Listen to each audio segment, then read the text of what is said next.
Bonjour chers frères et sœurs, je vous salue, vous qui aimez l'histoire. Alors, nous allons poursuivre la série de vidéos sur origine égyptienne du christianisme et de l'islam, de Sarwat Anis al-Asyouti. Alors, il a présenté certains aspects. Maintenant, au niveau du chapitre 5, il dit milieu social et religieux. Alors, il parle de l'impact de la pensée égyptienne. Alors, il dit que la Palestine, à l'époque de Jésus, et l'Arabie pré-islamique forment des sociétés de classe divisées en hommes libres et esclaves, riches et pauvres. Alors, les classes possédantes détiennent le pouvoir. La masse populaire se compose des pauvres. Alors, il y a les classes populaires dont il parle. Il dit que la population de la Palestine, à l'époque de Jésus, se compose d'un amalgame d'Égyptiens, d'Arabes et de Syro-Phéniciens, avec des îlots de Grecs et Juifs. La structure sociale est cosmopolite. Voilà. Et que ça fait partie de l'Empire romain, voilà, avec ses structures de classe. Voilà, c'est ce qu'il dit. Voilà. Alors, concernant justement la domination de Rome, il dit que les chefs de la minorité juive, principalement, sont de deux groupes antagonistes. Les Sadducéens et les pharisiens. Bon, en fait, antagoniste, c'est une façon de parler, mais ils s'entendaient pour travailler. Parce que les Sadducéens, c'est la classe des grands prêtres, ceux qui font les sacrifices dans le temple de Jérusalem. Et puis les pharisiens, c'était eux qui se chargeaient d'enseigner le peuple. Les Sadducéens, qui sont les grands prêtres, ne croient pas à la résurrection des morts, ils ne croient pas aux anges, ils ne croient pas aux démons, ils ne croient pas à l'existence des anges, à l'existence des démons, ils ne croient pas à la résurrection des morts, etc. Voilà. Alors que les pharisiens croient en tout cela. Donc c'est ça. On voit cela même concernant Paul. Quand Paul a dit qu'il est pharisien, que cela oppose les Sadducéens et les pharisiens.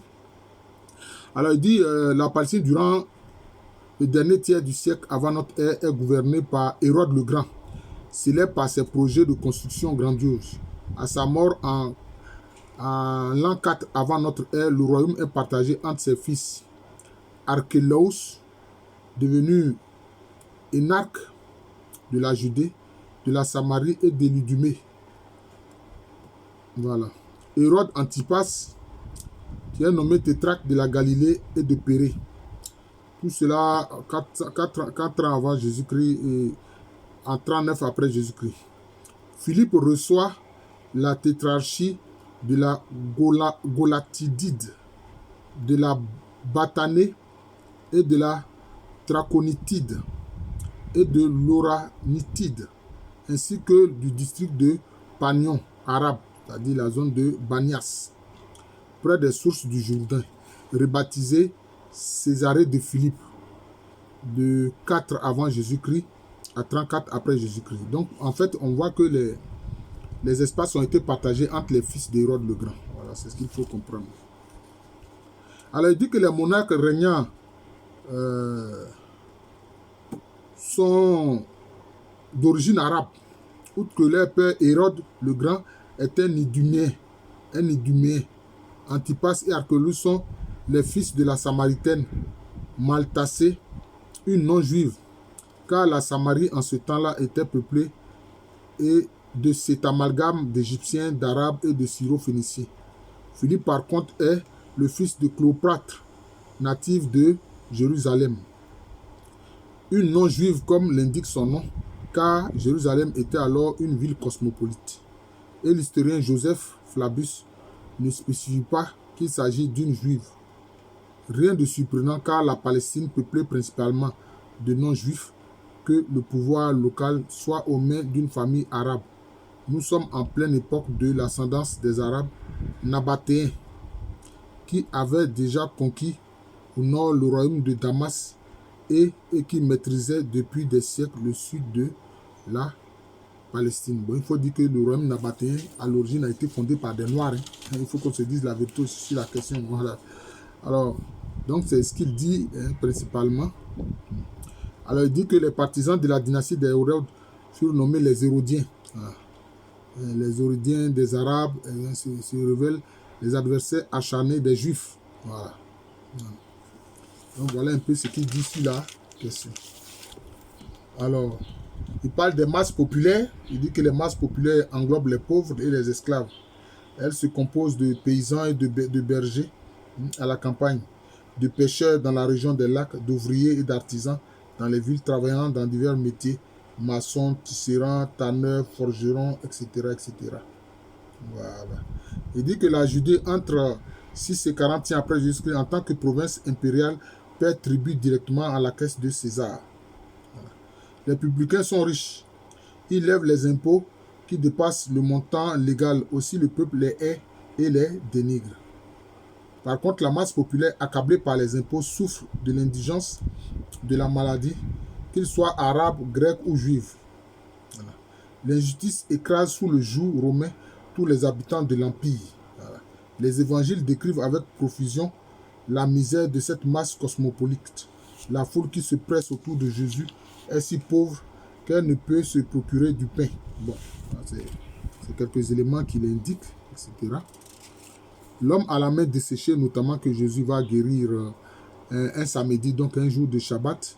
Hein, les lépreux qui le supplient à genoux, etc., afin que Jésus puisse les guérir. Bon, ce sont autant de personnes misérables et pauvres. Voilà, c'est comme ça. Alors, il dit que Jésus, en tout cas ému, plein de compassion pour ces misérables, sans distinction de race ou de sexe, son amour pour l'humanité souffrante embrase le Cananéen et le Juif, l'homme et la femme. Il étend les mains vers les malades, les touche, les prend par la main, leur impose les mains, même à ceux atteints de maladies graves et contagieuses comme la lèpre. Il visite les lépreux chez eux et accepte leur nourriture. Par contraste, les psaumes de Salomon donnent quelques renseignements sur les pauvres tout en ne s'intéressant, comme le reste des écrits judaïques, au sort du peuple élu au détriment des nations.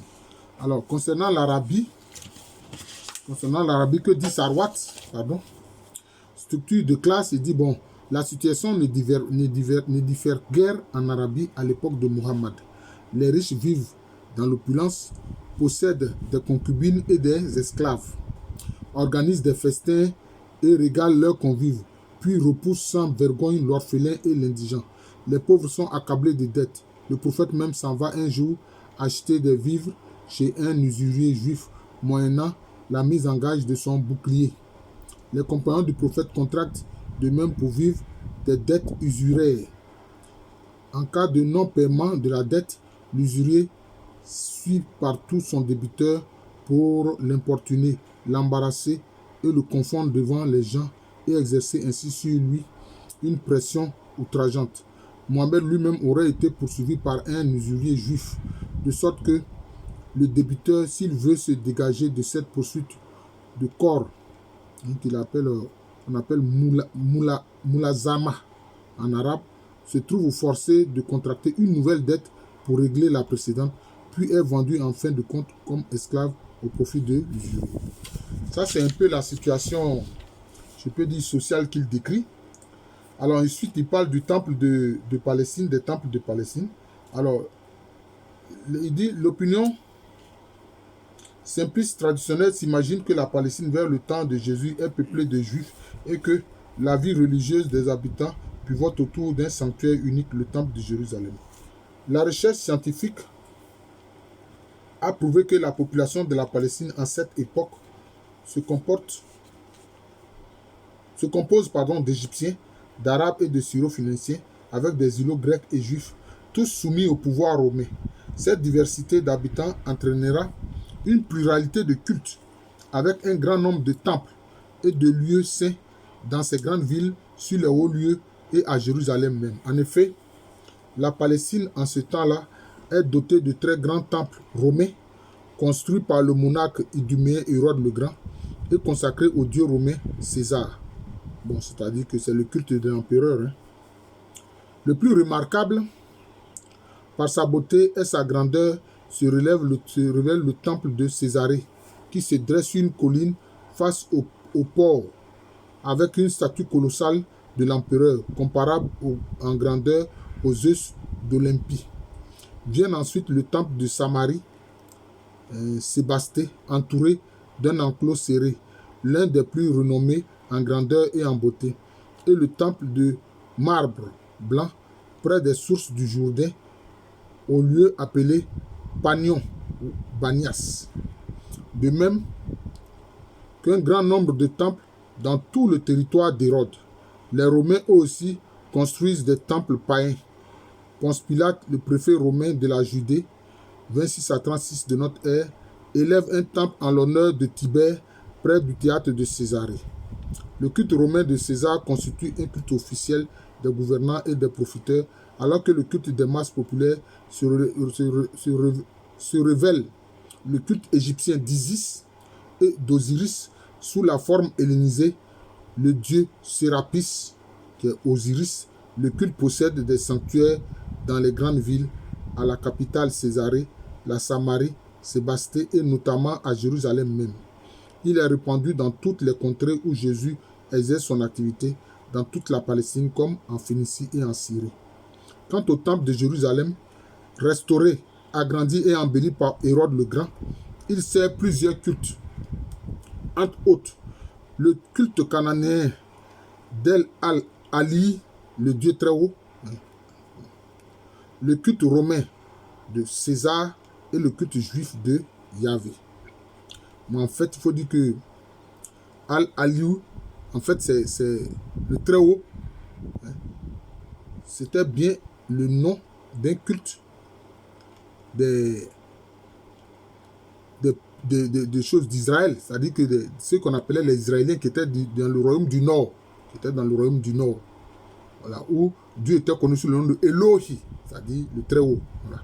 D'ailleurs, quand Melchisedec vient à la rencontre d'Abraham, c'est ce nom-là, ce nom-là de Dieu qui le révèle, parce que lui, il était prêtre du très haut. Bon. Maintenant, si à l'origine les Cananéens aussi adoraient Dieu sous ce nom, mais il faut savoir aussi que les Israélites, adoraient Dieu aussi sous ce nom-là. Ça, c'est important. Voilà. Il faut savoir cela. C'est le bref commentaire que je fais de la situation. Alors, le clergé égyptien. Alors, il dit que le culte égyptien d'Osiris et d'Isis a aussi son propre clergé composé d'Égyptiens.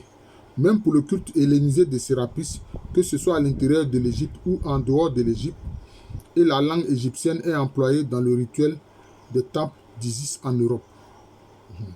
Le clergé égyptien forme un corps hiérarchisé avec un grand prêtre, des prophètes, des prêtres, des scribes, des chanteurs sacrés, des postophores qui portent la statue du Dieu.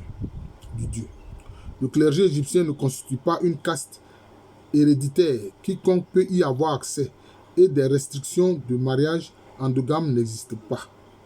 Les prêtres égyptiens sont astreints à la monogamie. Le haut clergé se voue à une vie de pauvreté et les prêtres en général mangent frugalement. À la période gréco-romaine, un haut dignitaire tel qu'un prophète ne reçoit du temple que la somme modique d'une demi-obole par an, en sus et quelques distributions de blé et d'huile à l'occasion des fêtes. Alors que anciennement, les prêtres d'Amon étaient très riches. Ils étaient très riches, il faut avouer. Ainsi, les prêtres du clergé égyptien doivent-ils travailler pour vivre, souvent dans les fonctions administratives de l'État ou bien dans les professions libérales comme médecin ou avocat, voire dans les travaux manuels comme fermier labourant la terre. Les mœurs des prêtres isiaques, c'est-à-dire d'Isis, sont si pures que Tertullien les propose comme des modèles devant lesquels bien des chrétiens pourraient avoir à rougir. Or, Tertullien, c'est un des pères de l'Église. Une ramification de ce clergé égyptien avec ses prophètes et ses prêtres se trouve en Palestine vers le temps de Jésus pour administrer le culte dans les temples d'Osiris et d'Isis. En effet, l'historien juif Flavius Joseph rapporte qu'à Jérusalem, un prophète égyptien était en activité sous Néron et les fouilles ont mis à jour le temple d'Osiris Sérapis dans la ville de Jérusalem. Ensuite, il présente les Sadducéens et les pharisiens, comme je vous l'ai dit là. Alors, les Sadducéens descendent en général du grand prêtre Sadoc. Voilà, c'est ça. qui était prêtre à l'époque du roi David, etc. Et puis maintenant, bon, donc ceux-là on l'appelait les Sadokites, qui forment au cours des siècles une caste héréditaire de prêtres dans le temple de Jérusalem. Plus tard, après l'exil, une généalogie fait remonter les Sadokites à Pinhas, fils d'Éléazar, fils d'Aaron, frère de Moïse, pour consolider leurs privilèges. Vers 200 avant Jésus-Christ, les Sadokites sont bien installés à Jérusalem. D'eux provient le grand prêtre, le parti qui embrassait les mêmes idées que les bénis Sadok, fut nommé les Sadducéens. On va plus nommer les Sadducéens. Alors, les Sadducéens se distinguent par la fidélité à l'écriture comprise au sens littéral du mot. Voilà. Et comme je l'ai dit là,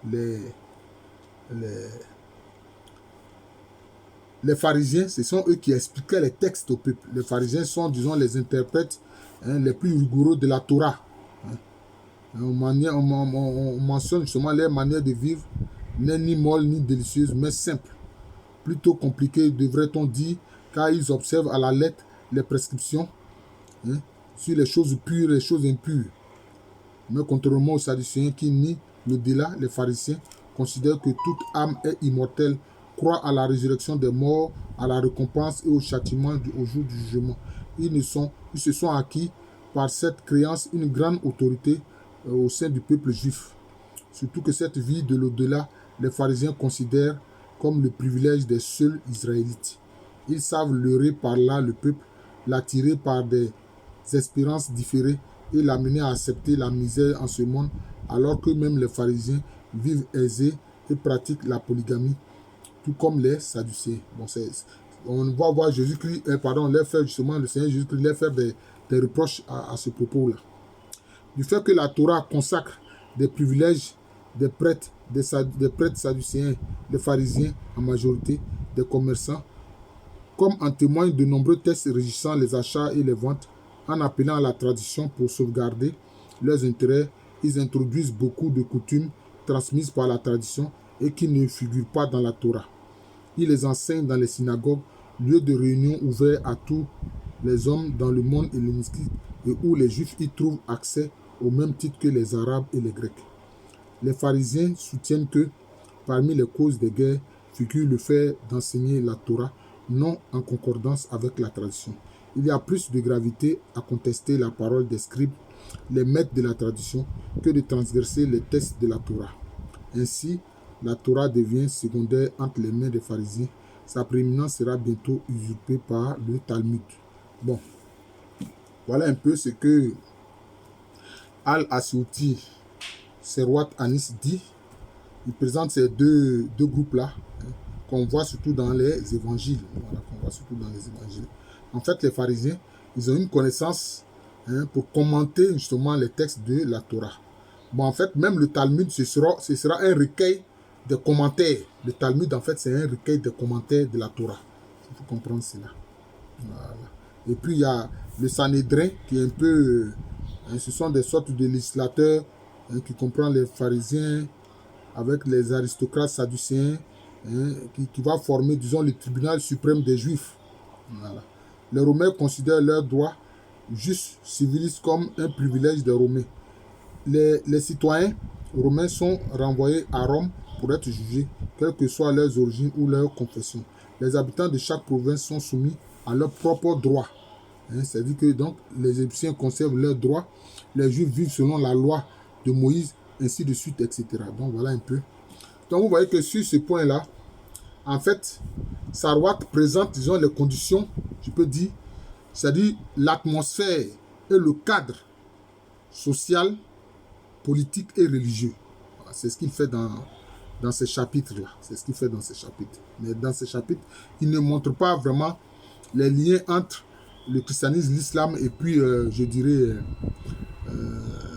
les religions égyptiennes. Mais c'est très intéressant de voir qu'il indique que, en fait, il n'y avait pas une prééminence du temple de Jérusalem des Juifs, mais qu'à côté, il y avait toutes sortes de temples. Les temples pour le culte impérial des Romains, les temples pour les cultes d'Osiris et de Isis, quelquefois hellénisés, hein, c'est-à-dire que tel que récupéré par les Grecs, etc. C'est cela. Voilà. Donc, je vous remercie. Je suis le professeur Alou Kwame René, professeur titulaire d'histoire à l'université Félix Houphouët-Boigny, une université qui est à Abidjan. C'est à Cocody, un pays situé en Afrique de l'Ouest. Alors, donc, dans le prochain chapitre, nous allons voir qu'est-ce qui s'est passé au niveau de l'Arabie. Voilà. On prend du culte, etc. Qu'est-ce qui s'est passé au niveau de l'Arabie. C'est cela que nous allons présenter. C'est ça la suite du chapitre. Voilà. Merci encore et bonne journée à tous.